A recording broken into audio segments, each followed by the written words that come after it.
کریں۔ میری مراد یہ 12 وفات ہے جو کبھی 12 وفات کے نام سے مشہور تھی، آج عید میلاد بن گئی۔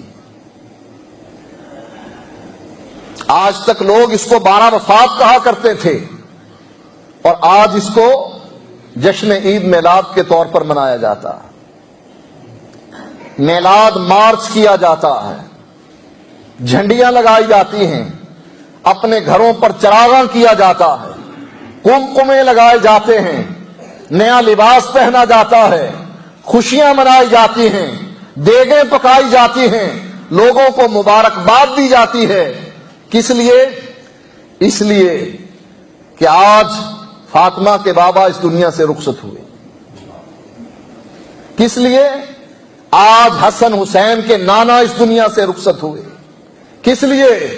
آج بلال اور باقی صحابہ کے آقا اس دنیا میں نہ رہے۔ کس لیے؟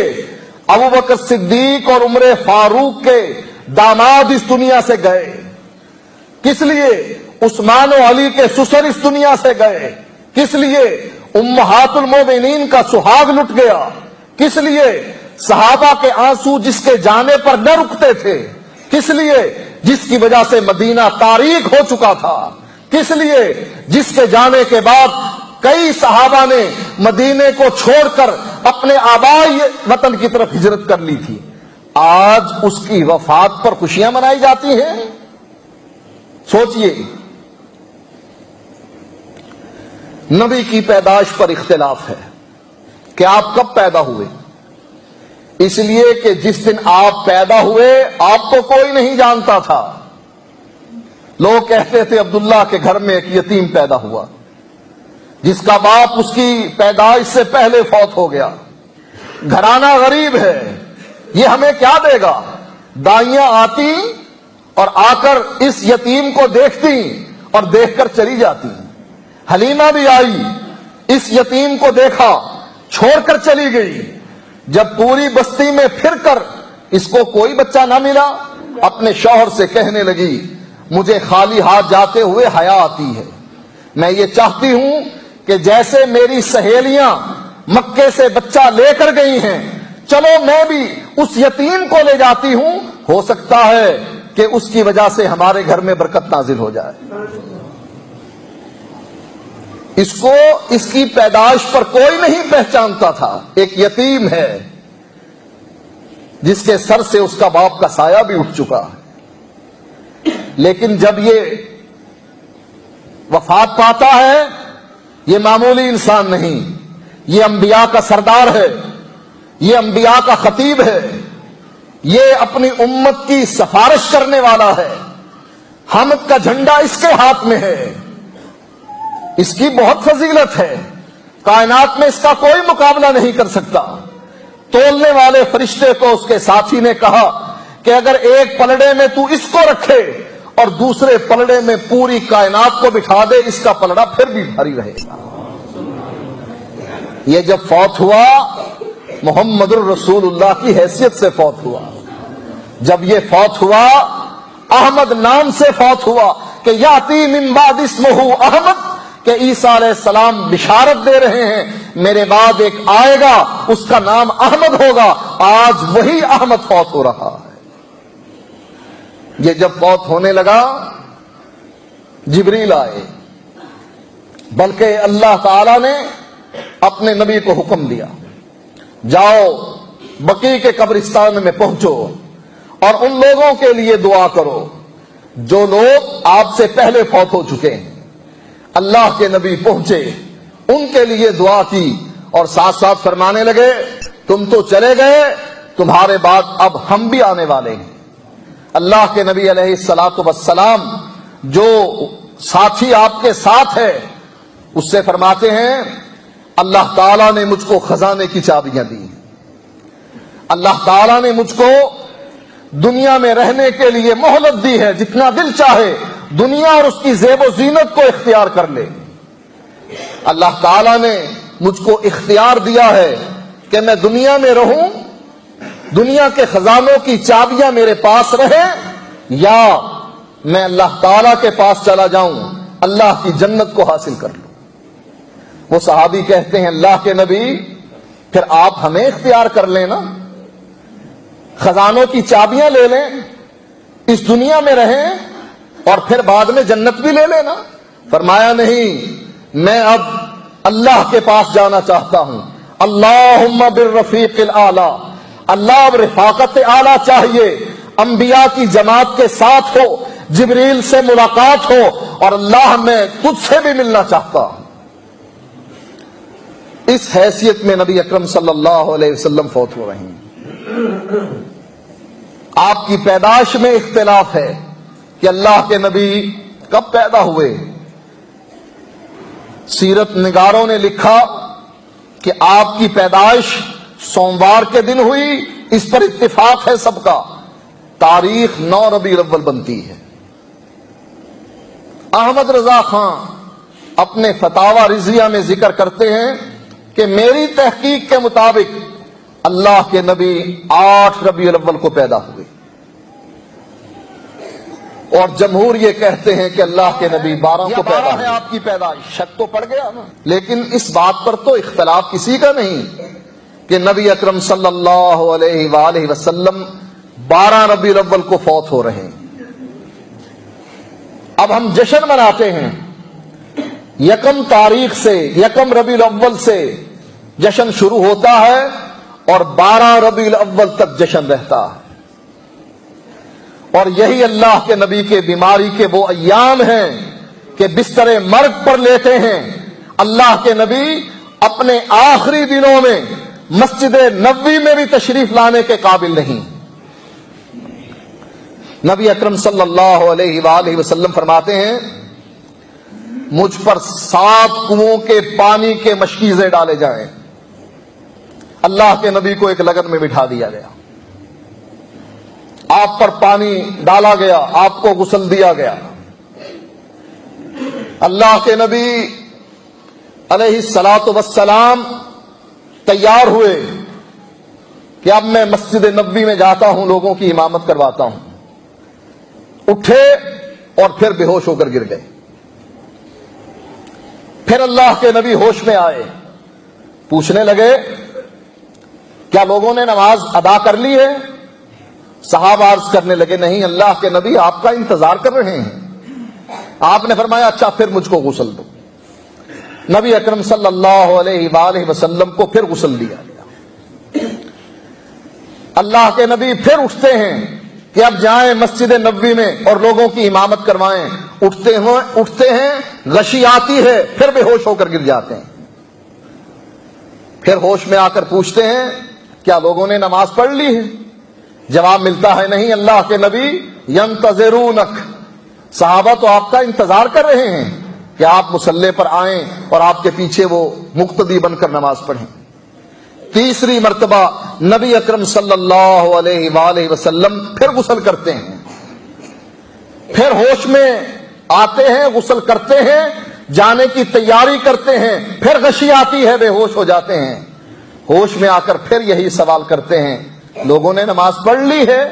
جواب ملتا ہے نہیں اللہ کے نبی آپ کا انتظار کر رہے ہیں لوگ۔ نبی اکرم صلی اللہ علیہ وآلہ وسلم فرماتے ہیں مرو ابا بکر فلیصلی بالناس، آج محمد الرسول اللہ صلی اللہ علیہ وآلہ وسلم مسجد میں لوگوں کی امامت کروانے کے قابل نہیں ہے، آنے کے قابل نہیں ہے، میرے ساتھی ابو بکر کو کہو کہ ابو بکر مصلی پر کھڑے ہو کر لوگوں کے امام بن جائیں، لوگ اس کے مقتدی بن جائیں۔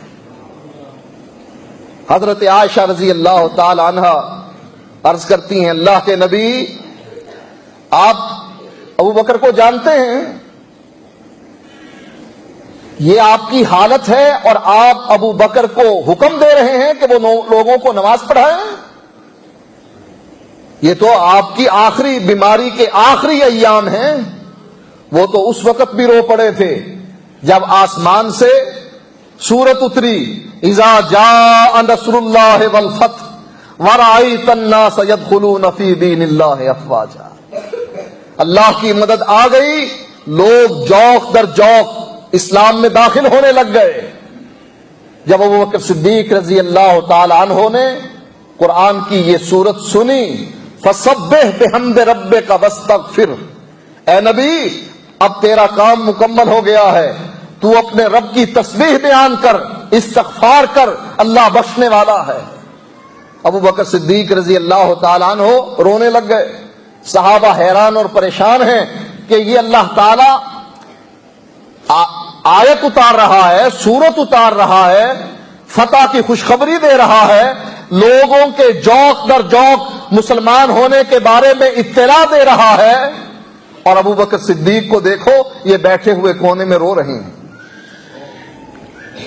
لوگ اس وقت نہ سمجھے، ابو بکر صدیق اس وقت بھی سمجھ چکے تھے کہ اب جب کام مکمل ہو گیا ہے، آنے والے کا وقت ہو گیا ہے کہ وہ اب جائے۔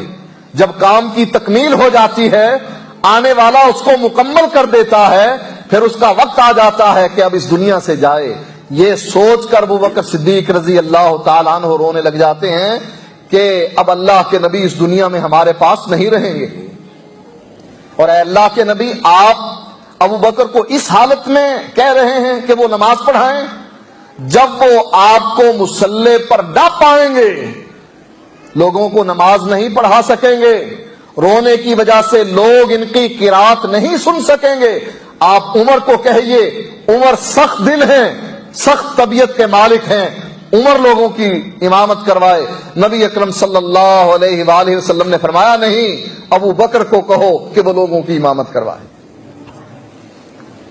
ایک حدیث میں آتا ہے اللہ کے نبی اپنے حجرے میں تشریف فرما ہے، حضرت بلال اذان دیتے ہیں، اللہ کے نبی کا انتظار کرتے ہیں، اللہ کے نبی تشریف نہیں لاتے، دیکھتے ہیں مجمع کی طرف ابو بکر بھی نظر نہیں آ رہے، دیکھتے ہیں عمر کو رضی اللہ تعالیٰ عنہ، کہتے ہیں عمر اٹھیے نماز پڑھائیے۔ حضرت عمر سوچتے ہیں بلال حکم ملنے کی وجہ سے مجھے کہہ رہا ہے، ہو سکتا ہے بلال کو حکم ملا ہو، اللہ کے نبی نے کہا ہو کہ عمر سے کہیے کہ وہ نماز پڑھائے۔ حضرت عمر رضی اللہ تعالیٰ عنہ بلند آواز کے مالک تھے، مصلی پر کھڑے ہوئے، تکبیر کہی، اللہ کے نبی نے تکبیر سنی، آواز ابو بکر کی نہیں عمر کی تھی، پردہ ہٹا کر کہنے لگے نہیں نہیں، ابو بکر مصلی پر کھڑا ہوگا، عمر مصلی پر کھڑا نہیں ہوگا۔ حضرت عمر نے مجبوراً نماز پڑھائی اور بلال کو ڈانٹ کر کہا، بلال میں نے سمجھا تھا کہ تو اللہ کے نبی سے اجازت لے کر آیا ہے، اس لیے تو مجھے کہہ رہا ہے، میں نے اس غلطی میں لوگوں کی امامت کروائی۔ اللہ کے نبی اس مصلی پر سوائے ابو بکر کے کسی کو کھڑا ہونے کی اجازت نہیں دے رہے۔ نبی اکرم صلی اللہ علیہ وآلہ وسلم کے بارے میں انہی ایام میں صحابی بیان کرتے ہیں کہ اللہ کی نبی کی طبیعت کچھ فریش ہوئی، اللہ کے نبی نے فضل بن عباس کو بلایا، حضرت علی کو بلایا، دونوں کے کندھوں پر ہاتھ رکھا اور مسجد نبوی کی طرف تشریف لے گئے۔ صحابی بیان کرتے ہیں کہ میں اللہ کے نبی کے گھسٹتے ہوئے پاؤں جو زمین پر گھسٹ رہے تھے، میں ان پاؤں کی طرف دیکھ رہا تھا کہ اللہ کے نبی میں اتنی طاقت بھی نہیں کہ اپنے پاؤں کو زمین پر رکھ سکے۔ یہ خوشیاں منانے کا وقت ہے نا، یہ ڈھول بجانے کا وقت ہے، یہ رقص کرنے کا، بھنگڑے ڈالنے کا موقع ہے کہ اللہ کے نبی فرما رہے ہیں پانی کا پیالہ چارپائی کے نیچے پڑا ہوا ہے اور اپنا ہاتھ اللہ کے نبی اس پانی کے پیالے میں ڈالتے ہیں، اپنے چہرے پر پھیرتے ہیں، جو چہرہ بخار کی وجہ سے اتنا زیادہ تپ رہا تھا۔ صحابی بیان کرتے ہیں کہ ہم میں اتنی ہمت نہیں ہو رہی تھی کہ اللہ کے نبی کے جسم پر ہاتھ رکھ سکیں، اتنی گرمی اللہ کے نبی کو بخار کی وجہ سے چڑھی ہوئی تھی۔ صحابی پوچھتے ہیں اللہ کے نبی آپ کو اتنا بخار ہے؟ فرمایا ہاں، جیسے اللہ تعالی ہمیں دوہرا اجر دیتا ہے ایسی ہی آزمائش بھی دوہری کرتا ہے۔ آپ فرماتے ہیں تم بیٹھ کر نماز پڑھو، اللہ تم کو آدھا ثواب عطا کرتا ہے، اور میں اگر بیٹھ کر نماز پڑھوں اللہ مجھ کو پورا ثواب عطا کرتا ہے۔ جیسے ہمیں اجر دوہرا ملتا ہے، ہماری آزمائش بھی دوہری ہوتی ہے۔ آپ اپنا ہاتھ پیالے میں ڈال کر اپنے اپنے چہرے پر پھیرتے اور فرماتے اللہم اعنی علی سکرات الموت وغمرات الموت، اللہ موت کی سختیاں ہیں، گھاٹیاں ہیں، ان موت کی سختی اور گھاٹیوں میں میری مدد کرنا۔ آپ حضرت عائشہ رضی اللہ تعالیٰ عنہ سے کہہ رہے ہیں عائشہ اس یہودن نے مجھ کو زہر دیا تھا جس کی تاثیر کو اللہ تعالیٰ نے روک لیا تھا، وہ بکری اللہ کے نبی نے کھائی تھی، اس کا لقمہ منہ میں ڈالا تھا، ایک صحابی اس کی وجہ سے فوت بھی ہو گئے تھے، لیکن اللہ تعالیٰ نے اپنے نبی پر اس کا اثر روک دیا تھا۔ اللہ کے نبی حضرت عائشہ سے کہتے ہیں عائشہ آج اس زہر کی وجہ سے میری شاہرت کٹ رہی ہے، ہمیں خوشیاں کیوں منانی چاہیے؟ اللہ کے نبی کی شاہرت کٹ رہی ہے۔ ہمیں خوشیاں کیوں منانی چاہیے؟ اللہ کے نبی کو سخت بخار ہے۔ ہمیں خوشیاں کیوں منانی چاہیے؟ اس لیے کہ حضرت فاطمہ رضی اللہ تعالی عنہا اپنے بابا کی تکلیف کو دیکھ کر کہہ رہی ہیں کہ بابا آپ کو کتنی تکلیف ہے؟ آپ جواب میں فرماتے ہیں فاطمہ آج کے بعد تیرے بابا کو کبھی تکلیف نہیں ہوگی۔ یہ کیسی امت ہے؟ کبھی کسی امت نے اپنے نبی کی وفات پر جشن منائے؟ شیطان نے ایسا جال بچھایا ہے ہمارے لیے کہ آج ساری دنیا شیطان کے اس جال میں گرفتار ہے اور نبی کی وفات پر خوشیاں منا رہی ہے، شیطان کھڑا ہوا ہنس رہا۔ سوچئے 12 ربیع الاول کو جس دن اللہ کے نبی فوت ہوئے، وہ یہودی خوش تھے یا ناراض تھے، غمزدہ تھے، جن کو اللہ کے نبی نے مدینے سے نکال دیا تھا؟ 12 ربیع الاول کو وہ عیسائی اور ان کے حکمران جن کی طرف اللہ کے نبی نے صحابہ کی فوج کو کوچ کرنے کا حکم دیا تھا، لڑائیاں لڑی تھی صحابہ نے ان عیسائی حکمرانوں کے ساتھ، وہ عیسائی اور ان کے حکمران غمزدہ تھے یا خوش تھے؟ وہ منافق جن کا سردار اللہ کے نبی کی زندگی میں فوت ہو گیا، لیکن وہ جماعت تو موجود تھی مدینے میں۔ سوچئے عبداللہ بن ابی کی وہ جماعت 12 ربیع الاول کو خوش تھی یا غمزدہ تھی؟ وہ قبائل جو اللہ کے نبی کی وفات پر مرتد ہو گئے تھے، مدینے کے ارد گرد رہتے تھے اور مدینے پر حملے کی تیاری کر رہے تھے، وہ 12 ربیع الاول کو غمزدہ تھے یا خوش تھے؟ کون خوش تھا؟ یہودی؟ کون خوش تھا؟ شیطان؟ کون خوش تھا؟ عیسائی؟ کون خوش تھا؟ منافقین اور ان کی جماعت؟ کون خوش تھا؟ وہ مرتد قبائل اور وہ انکار زکوٰۃ کرنے والے، یہ لوگ سب خوش تھے۔ اور کون خوش تھا؟ مسیلمہ کذاب خوش تھا اور اس کے ساتھی خوش تھے۔ کون خوش تھا؟ اسود انسی جو نبوت کا دعویٰ کرتا تھا، وہ نبی کی زندگی میں قتل ہوا، اس کی جماعت خوش تھی۔ کیوں؟ شیطان کیوں خوش تھا؟ کہ وہ گیا جو توحید کو پھیلایا کرتا تھا، وہ گیا جو اپنی سنت کو پھیلایا کرتا تھا، وہ گیا جو اپنی امت کا غم کیا کرتا تھا۔ ہم کتنے بدبخت ہیں